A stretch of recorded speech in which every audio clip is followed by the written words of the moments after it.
Right. Okay. Ryan here. Now, first thing I wanted to talk about was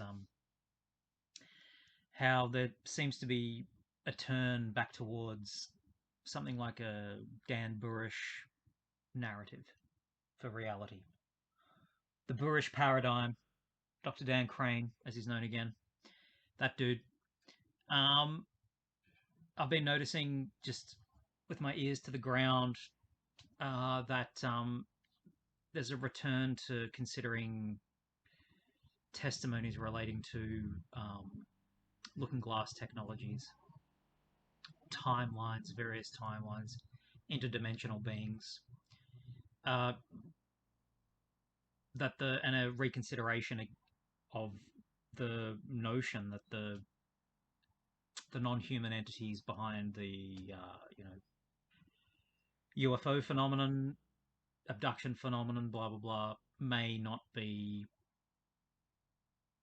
simply extraterrestrial beings from some kind of extrasolar planet coming and visiting us with no relationship to us, blah blah blah. And people pushing or reporting and discussing ideas about uh, looking glass technology. Now, this is interesting to me because what we've got here happening is a nice little return to the Burish paradigm. Um, Now, I don't think people are going out of their way to mention Dan Burish. Um, so that's part of the gig, I suppose. He did what he had to do at a certain stage of reality. Um, I'm not quite sure who's going to be, if anyone, is going to be mentioning the name Dan Crane or Dan Burish in regards to this and going, hold on a sec. Some of this shit is starting to sound a lot like the shit that was coming out in the early 2000s from that bold bespectacled dude. Um, that weird ass autistic dude that people love to hate. What's going on? Anyway, I just thought I'd mention that there's a return to that kind of thing. We're gonna, as time goes on, people are going to be talking more and more about something that echoes and the old Burish paradigm, um, and I'd imagine most people, even if they're prepared to entertain the idea of the Burish paradigm, don't want to mention Burish because it's a bit embarrassing. I've made a video. I've made several videos about Dan Burish stuff, but one video I made was the old disclosure versus the old guard. I'll put it in the um, description down below if I remember. We'll see how we go. But yeah, so basically we've got uh, there was disclosure in the early 2000s. Dan Burish came out and told everyone everything they need to know. I'll put a link as well to the Aquarius project document that Michael Schratt did in association with Open Minds and under the guidance and steerage of Dr. Dan Crane, uh, 3D renderings, the general narrative of what actually is going on in regards to the ETs and what they are and Area 51 and S4 and what's going on there and all that kind of stuff. So there's a free PDF. Hopefully it still exists. I'll find it again and put the link to it. And I'd advise people to just learn that shit and absorb it because that's genuine disclosure and it happened 20 years ago. Uh, but what you get anyway is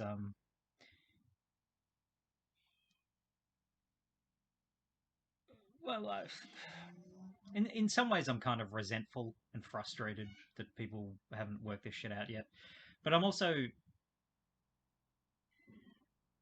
understanding that there are so many. There's just a myriad of different but similar parallel narratives being pushed by different people um,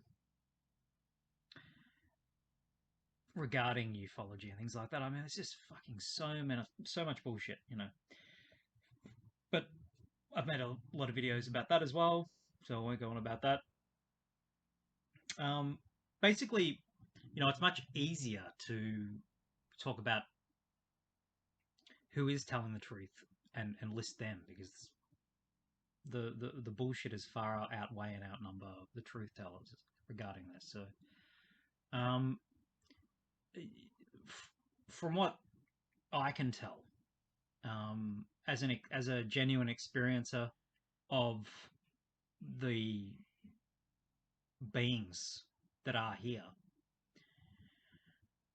I've got Dan Burisch, yes. Charles Hall, yes. Chris Bledsoe, yes. Um, Steve Boucher, yes.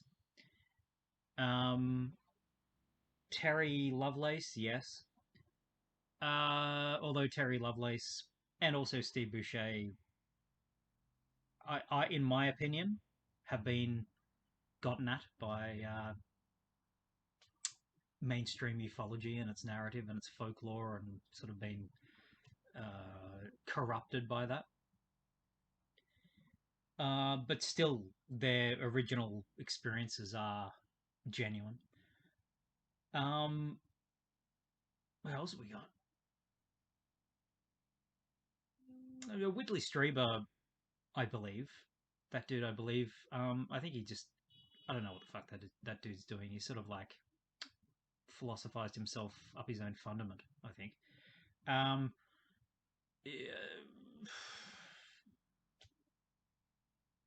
yeah, I really, Whitley Strieber, I mean, like I read his original book and I haven't read any others, but I've listened to him on radio shows and on doing lectures. And yeah, the dude has some genuine or had genuine experiences, and I wouldn't know now what's going on with the dude. I think he's like a lot of people are. They're inclined towards complicating the issue when it doesn't need complication. Um, Now, an excellent way to befuddle people and bring down a cloud of nebulousness to disrupt any kind of critical, logical thought processes, convergent thought, deductive and inductive reasoning, cruising along, getting this shit really active, is to throw a blanket of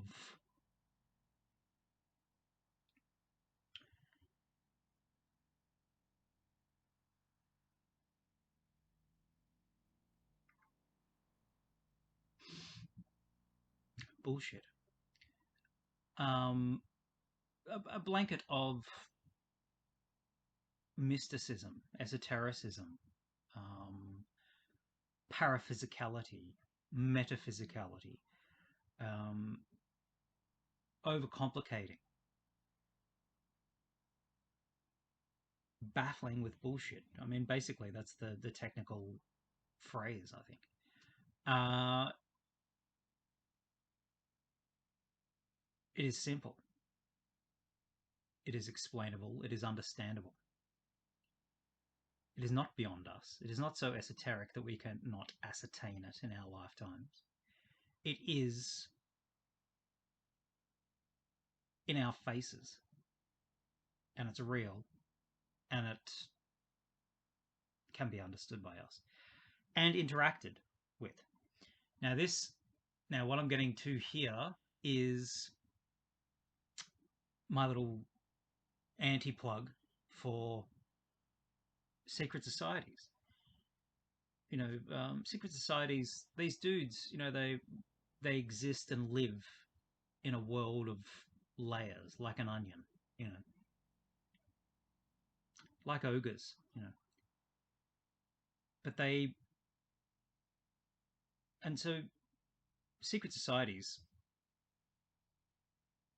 in Western civilization have been hanging out and controlling and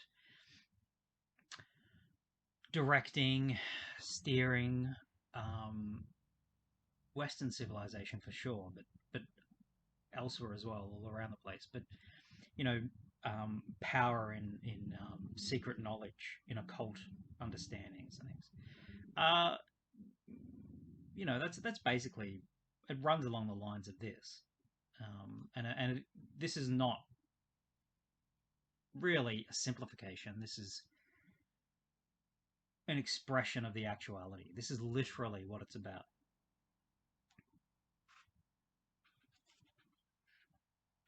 You can't see in here, but I've got something in here.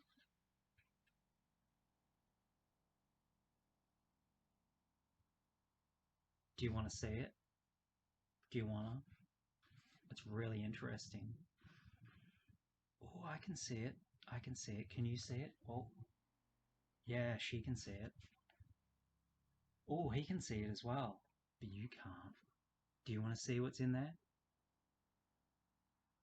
Well, you're not allowed to. But we're special. You are a loser because you don't know what's in here. Oh, there's nothing in there. There's nothing in there. Nothing. Oh. Um, there's nothing in there. So is it the secret of eternal life? Monty Python did this beautifully with The Life of Brian. You should watch that, study that movie. People aren't interested in what he has to say until he trails off and doesn't tell them when he's escaping the Romans and he's pretending to be a prophet. And he's up there spieling away. This is human nature, And the people in the crowd are just not interested. He's just saying whatever comes to his mind at the time, and people are giving him shit for it and not interested. Well, do the birds have jobs? And all that kind of stuff.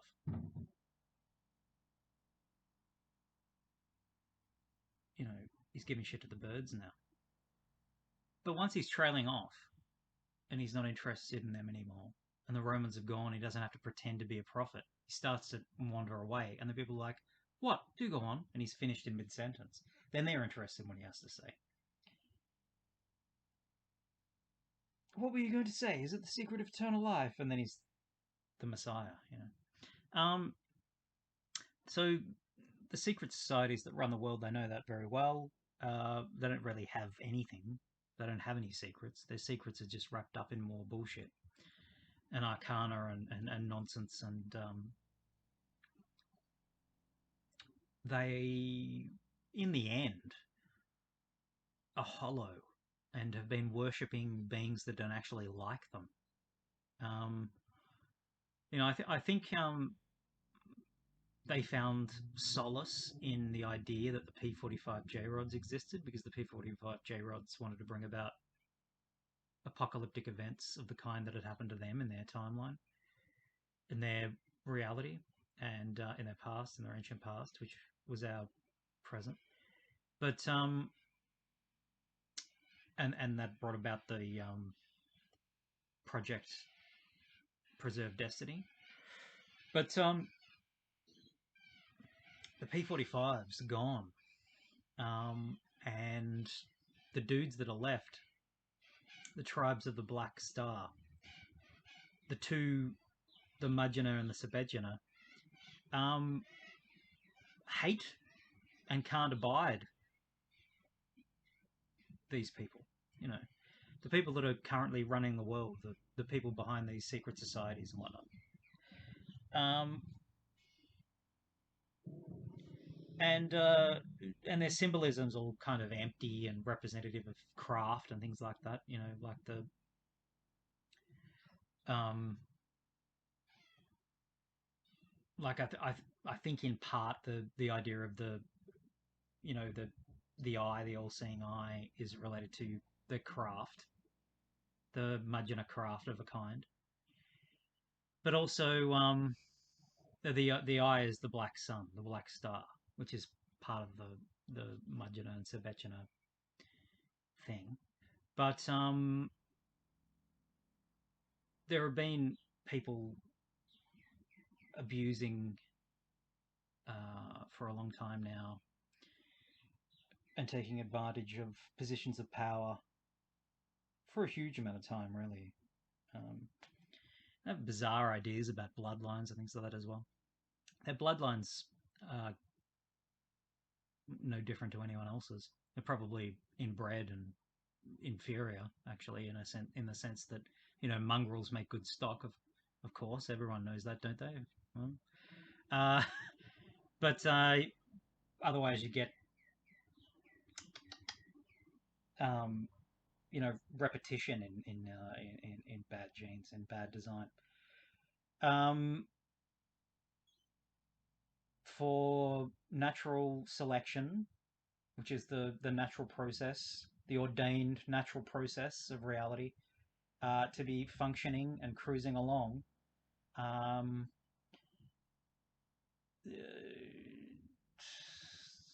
there's going to be a lot of shagging and a lot of different shagging and inter-shagging. It has to be inter-shagging, you know. Um, yeah, there's been these people, they've been sort of hijacked the reality. They feel as though they have some kind of relationship with ancient understandings, but the beings that they worshipped um, hate them. They got it all around the wrong way. They're all upside down. Um, Now they understand this now, and they are making amends, as far as I can tell. But still, they better be careful because the Mudgeon and the Sabechina don't. Um, they're not going to tolerate existential threats, you know. And the way they take people out, like I've said before, is kill them in their sleep, but only if they're high-ranking people, whatnot. So they go straight for the head. They go straight for the head of the snake. Boom. Um, but anyway, there it is. I'll powder my nose. I think